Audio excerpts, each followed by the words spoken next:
कधी कधी येणारी शांतता ही विश्रामाची नसते, येणाऱ्या संकटांना चावूल देण्याची असते. जणू काही तसंच घडलं. महाराजांना कळलं येणारे संकट फार वेदनादायक असणार, पण त्या संकटांना सामोरे जायचं आणि धर्माचं रक्षण करायचं. कारण जगायचं जरी आणि मरायचं तरी फक्त धर्मासाठी, आणि ते फक्त हिंदू धर्मासाठी. कारण हिंदू धर्मात जन्म घेण्यास नशीब लागते. आणि तेवढ्यात औरंगजेबाचा हुकूम निघाला, संभा तुम्हें आखिरी मौका देता हूं, अगर तुम इस्लाम कबूल करोगे तो तुम्हारी जान बख्श दी जाएगी.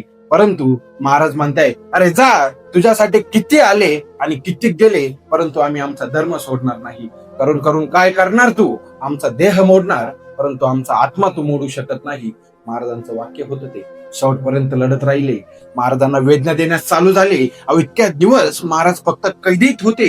गेल्या 13 दिवसापासून महाराज कैदीत होते. महाराजांना अन्न पाणी काहीच मिळत नव्हतं. परंतु इथून येणाऱ्या पुढच्या काळात महाराजांवर अत्याचार होण्यास चालू झाले होते.